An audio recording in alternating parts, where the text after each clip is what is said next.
आज का जो हमारा टॉपिक है वो है इक्विपोटेंशियल सरफेस यानी कि समविभव पृष्ठ।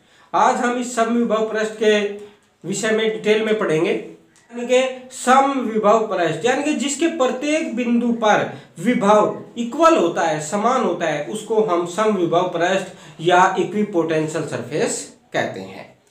Any surface with the same electrical potential at every point is known as equipotential surface. For example हमारे पास कोई पॉइंट चार्ज है, ये हमारे पास कोई पॉइंट चार्ज है, ये हमारे पास कोई पॉइंट है, जिस पॉइंट की जो डिस्टेंस है वो हमारी r है। तो इस r पर जो हमारा इलेक्ट्रिक पोटेंशियल होगा, वैद्युत विभव V equal to 1/4 pi epsilon 0 के Q अपॉन R होता है। इसको हम ऑलरेडी पढ़ चुके हैं।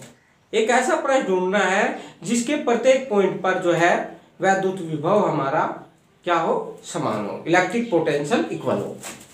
तो सेम डिस्टेंस पर ही होगा, इससे r डिस्टेंस पर तो इसके चारों ओर r डिस्टेंस पर हमारा जो इलेक्ट्रिक पोटेंशियल है वो इसके इक्वल होगा। अब ये जो पॉइंट है r डिस्टेंस पर इधर भी हो सकता है, r डिस्टेंस पर इधर भी हो सकता है, r डिस्टेंस पर ऐसे भी हो सकता है, r डिस्टेंस पर पीछे भी हो सकता है। जो हमारा इक्विपोटेंशियल सरफेस होता है वो 3D में होता है। तो अगर हम इन पॉइंटों का लोकस देखें यानी कि बिंदु पथ, अगर हम इन पॉइंटों का लोकस देखें, लोकस का मतलब क्या होता है, बिंदु पथ। अगर हम इन पॉइंटों को मिलाए तो इन पॉइंटों को मिलाने से जो हमारी एक शेप बनेगी वह किस टाइप की बनेगी, वह एक हमारी जो शेप बनेगी एक स्फेरिकल बनेगी, एक स्फीयर की तरह बनेगा। प्रत्येक पॉइंट पर जो हमारा वैद्युत विभव है, इलेक्ट्रिक पोटेंशियल है, वो क्या होगा, हमारा इक्वल होगा। तो यही हमारा क्या होगा, इक्विपोटेंशियल सरफेस होगा यानी कि समविभव पृष्ठ जिसको हम कहेंगे। अब ये जो है ये हमारे पास पॉइंट है, यहां पर जो हम इलेक्ट्रिक फील्ड की जो डायरेक्शन ले यानी कि इलेक्ट्रिक फील्ड की जो डायरेक्शन होती है वो इस आवेश से क्या होगी, हम इनको लाइन ऑफ फोर्स मान ले, अगर हम इनको लाइन ऑफ फोर्स मान ले तो ये क्या होती है, पृष्ठ पर परपेंडिकुलर होती है।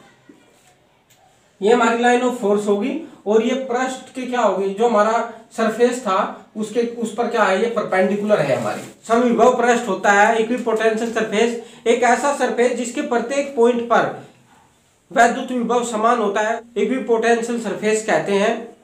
ये इसकी डेफिनेशन हो गई। और इक्विपोटेंशियल की कुछ सम इंपोर्टेंट प्रॉपर्टी भी है इसकी। Will discuss some important property of equipotential surface, यानी समविभव पृष्ठ है उसके हम कुछ महत्वपूर्ण गुण भी है उनको भी देख लेते हैं। फर्स्ट प्रॉपर्टी है the electric field always perpendicular to an surface, यानी कि जो हमारा इलेक्ट्रिक फील्ड है, वैद्युत क्षेत्र है, वो हमारा इस सरफेस पर जो इक्विपोटेंशियल सरफेस है, हमारा समविभव पृष्ठ है, उस पर क्या होता है, परपेंडिकुलर होता है। क्या होता है, परपेंडिकुलर, यानी कि इलेक्ट्रिक फील्ड की जो डायरेक्शन होती है वह इसके क्या होती है, इस सरफेस के परपेंडिकुलर होती है। Two equipotential surface can never intersect, यानी कि दो समविभव पृष्ठ एक दूसरे को कभी नहीं काटते। इसकी थर्ड प्रॉपर्टी है हमारी the direction of equipotential surface from high potential to low potential, यानी कि जो समविभव पृष्ठ की जो डायरेक्शन होती है वो क्या होती है, high potential to low potential. यानी कि थर्ड प्रॉपर्टी है, थर्ड प्रॉपर्टी क्या है, no work is required to move a charge from one point to another point on the equipotential surface, यानी कि समविभव पृष्ठ पर अगर हम किसी चार्ज को एक पॉइंट से दूसरे पॉइंट पर ले जाए तो कार्य जो होता है हमारा, उसको ले जाने में जो कार्य होगा वो हमारा शून्य होता है, यानी कि हमें किसी भी कार्य की वहां पर आवश्यकता नहीं होती। तो ये इक्विपोटेंशियल सरफेस जो समविभव पृष्ठ है उसकी जो प्रॉपर्टी है ये आप याद रखेंगे। फिर मैं इसको रिपीट कर रहा हूँ, इलेक्ट्रिक फील्ड है वो परपेंडिकुलर होता है सरफेस के। सेकंड प्रॉपर्टी है हमारी जो डायरेक्शन होती है इक्विपोटेंशियल सरफेस की वो high potential to low potential होती है। और थर्ड प्रॉपर्टी है हमारे पास कोई पॉइंट चार्ज है, उसको एक पॉइंट से दूसरे पॉइंट तक हम उसको ले जाना चाहते हैं, समविभव पृष्ठ के एक पॉइंट से दूसरे पॉइंट तक किसी पॉइंट चार्ज को ले जाने में जो है हमारा कार्य जो है वो शून्य होता है। हमारा नेक्स्ट टॉपिक है इलेक्ट्रॉन वोल्ट। इलेक्ट्रॉन वोल्ट क्या होता है? इलेक्ट्रॉन वोल्ट ईवी से इसको प्रदर्शित करते हैं।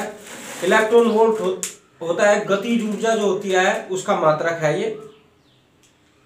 तो एक इलेक्ट्रॉन वोल्ट कितना होता है? यदि किसी इलेक्ट्रॉन को 1 वोल्ट विभवांतर से त्वरित किया जाए तो वह जितनी ऊर्जा प्राप्त करता है उसको 1 इलेक्ट्रॉन वोल्ट कहते हैं। यानी कि अगर किसी इलेक्ट्रॉन को 1 वोल्ट विभवांतर से त्वरित कर दिया जाए तो जितनी गतिज ऊर्जा वो प्राप्त करेगा उसको 1 इलेक्ट्रॉन वोल्ट कहते हैं। 1 इलेक्ट्रॉन वोल्ट में कितने जूल होते हैं उसको आप याद रखना। 1 इलेक्ट्रॉन वोल्ट बराबर होता है 1.6 गुणा 10 की पावर -19 जूल। इसके और भी बड़े मात्रक हो सकते हैं ऊर्जा। 1 इलेक्ट्रॉन वोल्ट जो होता है वो इक्वल होता है जूल में 1.6 गुणा 10 की पावर -19 जूल। अगर हमारे पास इलेक्ट्रॉन वोल्ट है उसको हमें जूल में चेंज करना है तो जूल में चेंज करने के लिए क्या करेंगे? 1.6 गुणा 10 की पावर -19 जूल की उसमें क्या कर देंगे? गुना कर देंगे। ये जो आपकी क्वेश्चन है उनमें बहुत ही महत्वपूर्ण है ये उसके लिए। अब हम इसके और भी मात्रक है 1 किलो वोल्ट। ये हमारा 1 kilo electron volt. Kilo electron volt, kilo electron volt, kilo का मतलब क्या होता है? 1000 से। ये हो गया हमारा 10 की पावर 3 इलेक्ट्रॉन वोल्ट। अगर हम इसको जूल में चेंज करना चाहे 10 की पावर 3 और इलेक्ट्रॉन वोल्ट के इक्वल होता है 1.6 गुणा 10 की पावर -19 जूल के। अब इसको हम हल कर सकते हैं। ये 3 पावर इसमें से घट जाएगी। 1.6 गुणा 10 की पावर -16 जूल। तो 1 किलो इलेक्ट्रॉन वोल्ट हमारे इसके इक्वल होगा। अब दूसरा हमारा नेक्स्ट होता है 1 MeV मिलियन इलेक्ट्रॉन वोल्ट। ये होता है 10 की पावर 6 इलेक्ट्रॉन वोल्ट के। अगर हम इसको भी जूल में चेंज करना चाहे 10 की पावर 6 1.6 गुणा 10 की पावर -19, 19 में से कितनी घट जाएगी? हमारी 6 घट जाएगी। तो 1.6 गुणा 10 की पावर -13 जूल। तो याद रखना है जो हमारा 1 मिलियन इलेक्ट्रॉन वोल्ट होता है वो इसके इक्वल होता है 1 किलो इलेक्ट्रॉन वोल्ट।